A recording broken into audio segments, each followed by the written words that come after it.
this occasion, Osaberima Kwesiaka II, who's the paramount chief of the Buna traditional area.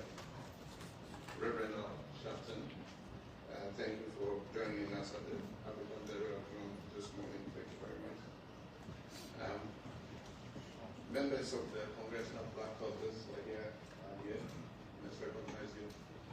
Thank you very much.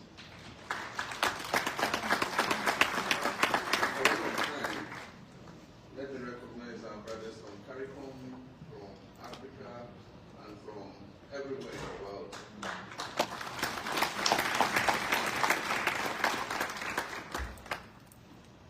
Your Excellencies, distinguished representatives of member states of the United Nations, ladies and gentlemen,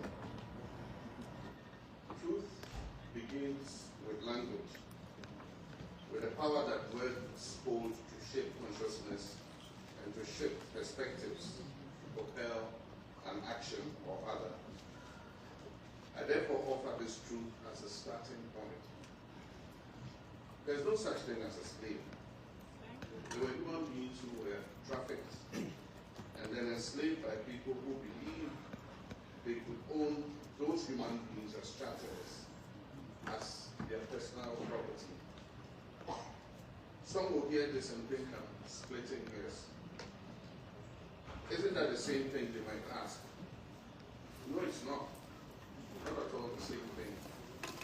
Not if you acknowledge an individual's humanity. Not if you respect an individual's basic right to dignity. The entire transatlantic slave trade was designed to deny African people their humanity.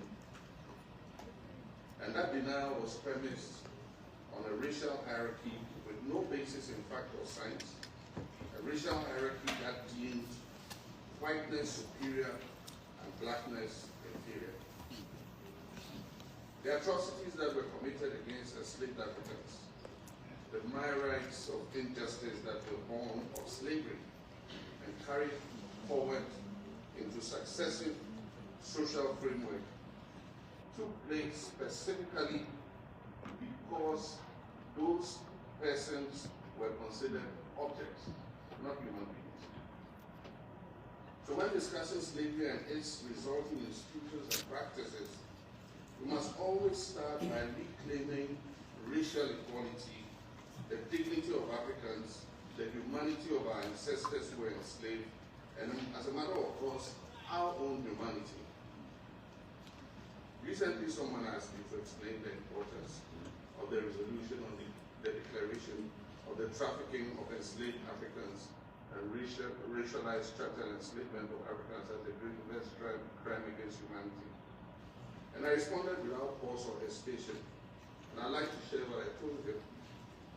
This resolution allows us, as a global community, to collectively bear witness to the plight of about more than 12.5 million men, women, and children whose homes, communities, names, families, hopes, dreams, futures, and lives were stolen from them over the course of 400 years. Yes. I speak these words today not only for Ghana, but also in solidarity with the rest of Africa, the Caribbean, Latin America, and the wider diaspora, and indeed all people of good conscience throughout the world. This resolution is a pathway to healing and reparative justice. This resolution is a safeguard against forgetting. Your Excellencies, ladies and gentlemen, violence begins with language. When words are weaponized or to codify abuse, when people are called out of their names, regardless of their state of dress, when slaves were captured, they were always stripped of their clothing while being kept in the dungeons of the fortresses that had been built on the African coast by the European traders. They were forced with their limbs chained and shackled into the hold of cargo ships They remained naked, packed like sardines during the month-long journey through the Middle Passage. Not all those who were loaded onto the ships survived the voyage. A number of the ships sank with their entire human cargo. Others who fell sick were thrown overboard. And a few who preferred death to captivity voluntarily jumped overboard. It is believed that 10 to 20% of enslaved people died in the Middle Passage. Whenever a ship arrived at its destination, the enslaved people, still naked, were taken to the market where they were inspected and appraised like livestock. They were then placed on an auction block in front of an audience of potential buyers and sold to the highest bidder. Once they arrived on the plantation where they would work and live for a lifetime, they were also stripped of their names. And so you were no longer Fatu, or Kofi, or Bubakar, or Lanaya, or Menka, Nayong, or Amisu. You were given names like Ben, Jemima, John, Toby, or Mary. In addition to these new names, they were also called girl or boy, regardless of how old you were. And maybe I should also say that filthy N-word. If you ever needed a surname, it would be that of your master. And sometimes they were branded like cattle with the plantation's insignia or logo. There were sugar plantations. There were also coffee, cotton, tobacco, and cocoa plantations in the Caribbean and the Americas. South America had diamond and gold mines as well. And also the production of indigo took place in Jamaica. The people who were enslaved labored on those plantations from sunrise to sunset. And the conditions under which they worked were brutal. They were beaten occasionally to the point of death. They were underfed. They were kept in cramped quarters and often died young, if not from labor, then from disease. There are no records of some enslaved women who were kept as breeders. Let's not mince words, ladies and gentlemen. Business was booming because when labor is free, profit margins are huge. African lives were disposable. If too many of the enslaved Africans died, more were captured from their homes on the continent, enslaved and trafficked. During conversations about slavery, the point at which euphemisms are introduced, and there's a rush to talk about abolition. But we cannot afford to look away. This is precisely the part when we should pay close attention, because the devil is in the detail. And I'm going to share 4 trafficking destinations with you. Remember, when you hear these numbers, that it's not about data. These are about human beings and human lives. Roughly 6 million enslaved Africans were trafficked to Brazil, which is the 5th largest nation in the world, stretching 4,400 kilometers from north to south and 4,320 kilometers from east to west. Almost 2 million enslaved Africans were trafficked to Jamaica, which was the most profitable of all sugar-producing locations. Jamaica is 235 kilometers long and between 34 and 84 kilometers wide, depending on which point you are located. About 500,000 enslaved Africans were trafficked to America, from the early 17th century, when the first ship arrived, to the 19th century, when chattel slavery was eventually abolished. America grew from 3 colonies to an independent nation to 36 states. Over 450,000 enslaved Africans were trafficked to Barbados, an island that is 34 kilometers wide and 34 kilometers long and 23 kilometers wide. Before the trafficking of enslaved Africans, plantation labor in Barbados came from white indentured servants who were usually Irish. There were 2 major problems with indentured servants. One was that they eventually had to be granted their freedom. And the other was that if they ran away, catching them proved challenging because they blended in, they were white. In 1661, Barbados enacted a code for the enslaved. And in the preamble, it said, Negroes are described as, and I quote, a heathenish, brutish, and uncertain, dangerous kind of people. Quotations closed. It goes on to explain that this is why there must be a set of laws detailing how they should be punished. Clause 2 of the same code details what to do if any Negro man or woman shall offer any violence to any Christian, as by striking or the like. And it goes on to say that if it is the first offense, the Negro should be severely whipped by the constable. However, if it is the Negro's second offense, he shall be severely whipped, his nose slit, and be burned in the face. The code gave owners and overseers the ability to torture, maim, and even kill enslaved Africans with impunity. And became something of a template for the rest of the Anglo-Atlantic world. In 1662, a year after Barbados enacted this code, a legal doctrine was established to set judicial precedent in the American colony of Virginia. It was titled Partus Sequitur Ventri, for those of you who understand Latin, which translates from Latin as, what is born follows the womb. This legal framework ensured that all children born of enslaved women would also automatically be enslaved regardless of who the father was. And it is important to note that many enslaved women were impregnated because they were raped by the plantation owners or their overseers. Yep.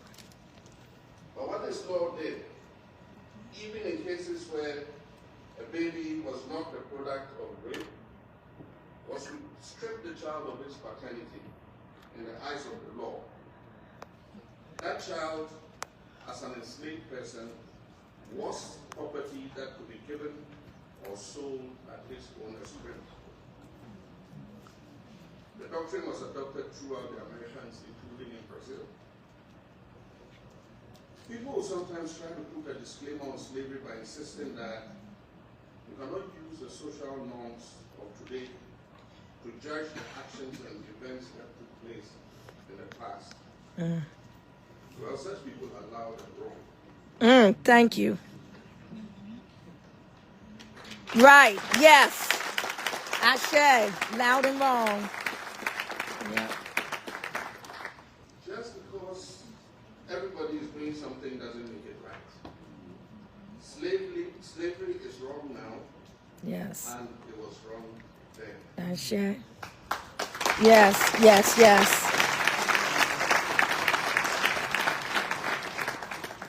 For as long as Africans have been trafficked and enslaved, there have been abolitionists who have spoken out against it.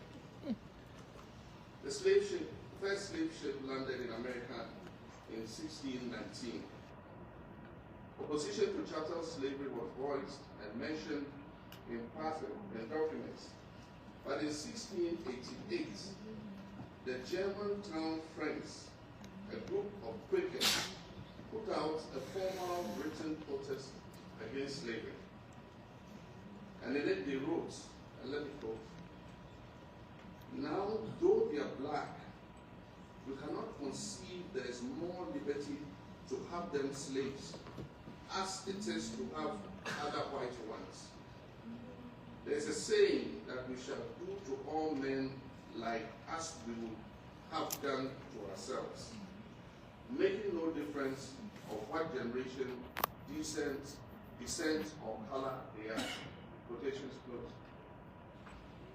Your Excellencies, erasure begins with language, when words are used as a sleight of hand to gaslight, to trick you into doubting what you know to be true. It is when words are used to create mythology. When they are spoken, the volume gradually decreases with each repetition until it becomes a full verbal reduction. The legendary American jazz player Miles Davis said, and I quote, All right. "It's not the notes you play, it's the notes you don't play." When it comes to the contributions that Africa has made to enriching Europe and building the so-called New World, the silence is deafening. We have paved roads through mountains, we've put down railroad tracks, we've constructed buildings, laying brick after brick, we have cut sugar, cane, we've picked cocoa and cotton, we've descended into mines to unearth precious metals and stones, and we have wet nurse babies.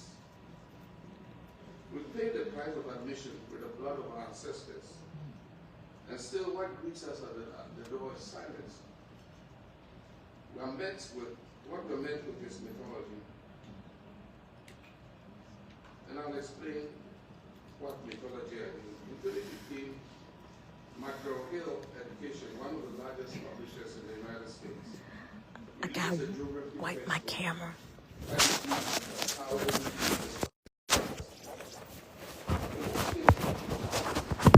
Millions of Maybe that's workers better. were brought from Africa to work on agricultural plantations. They said workers, not slaves. A family complained, and the book was pulled off the shelves. And now there's another one. There's a U.S. organization called Printer U. I hope I got the pronunciation right. Printer U or Printer U. On the organization's website, it's described as the world's leading conservative non-profit that is focused on changing minds through the creative use of digital media. Now look what they did.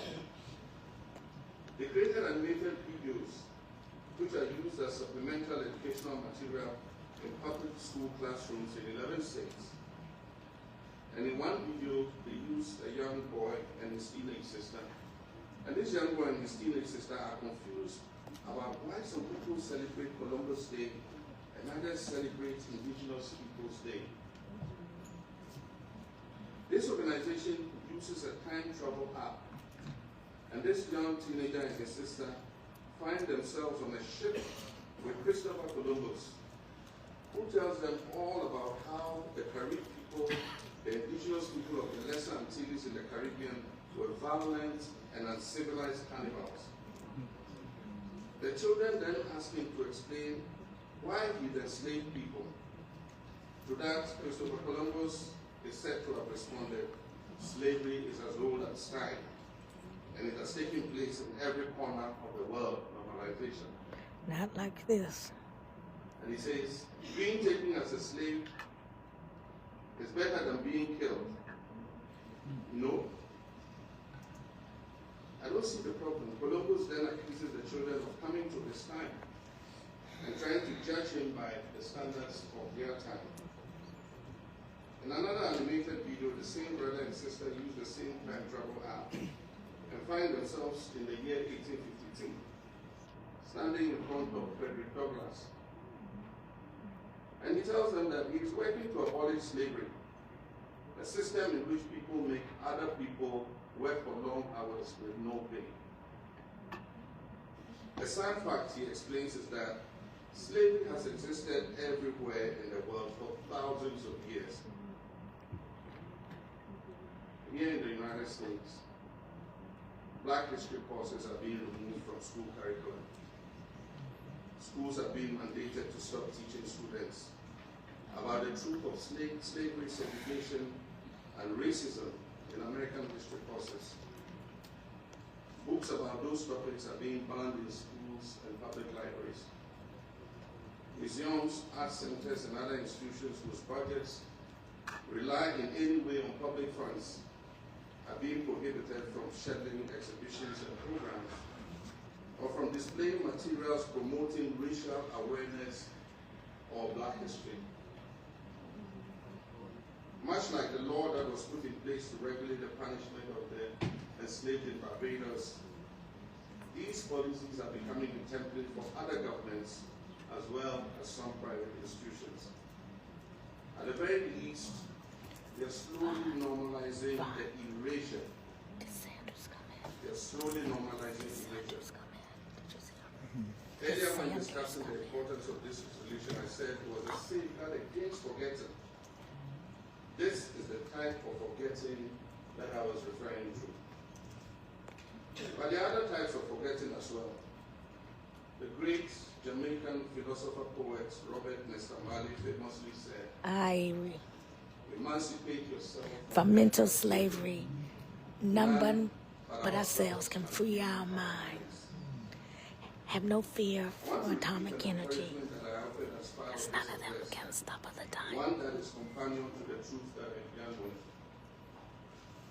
When discussing slavery and its resulting institutions and practices, we must always start by reclaiming racial equality, the dignity of Africans, the humanity of our ancestors who were enslaved, and as a matter of course, our own humanity. We must also remember to reclaim our humanity, because when we absorb too much of the language of violence and erasure, we can stop hearing the language of truth that exists within us. When we're in that state of mind, our minds become enslaved. In his book, the Ghanaian writer Walter Rodney quotes a Dutch traveler's first impressions upon visiting the Nigerian city of Benin. He says the towns seem very great. When you enter into it, you go into a big broad street. The town is composed of 30 main streets, very straight, 120 feet wide. The houses are close to one another, arranged in very good order. These people are in no way inferior to the Dutch as regards cleanliness. This was his quotation.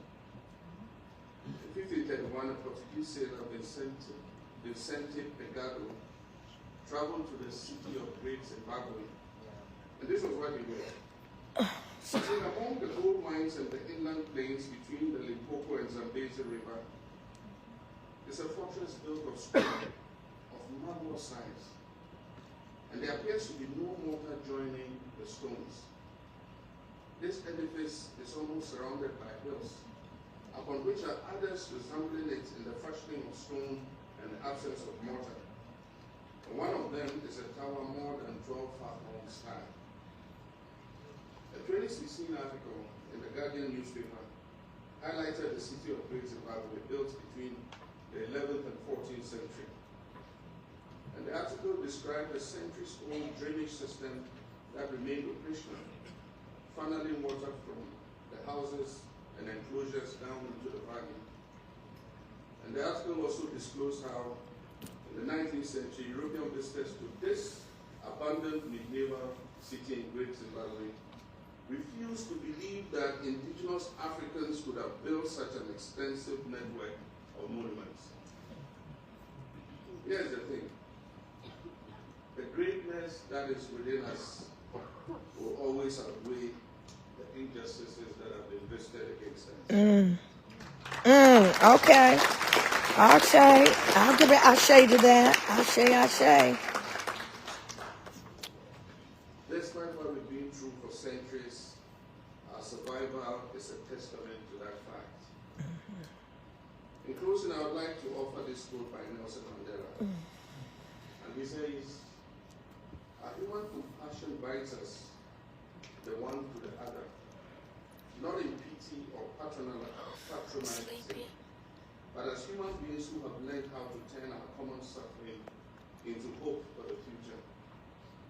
Truth begins with language.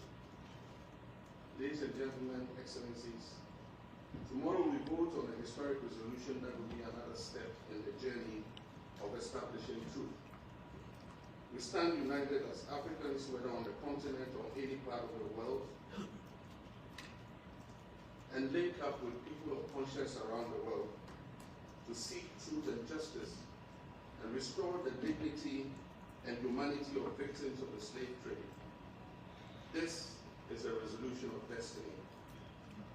And I hope all of you will vote tomorrow to establish truth so that together we can pass this historic resolution Yes. and finally acknowledge the full horrors of these transgressions against humanity of the approximately 15 million human beings who were enslaved.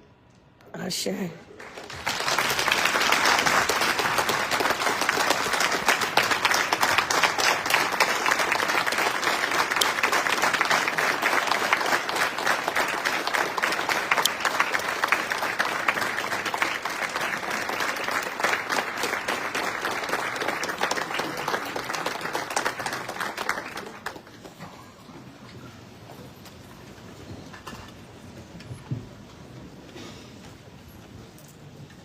Thank you, All right. President John Dramani Mahama of the Republic of Ghana in his capacity as the African Union champion on slavery and reparations.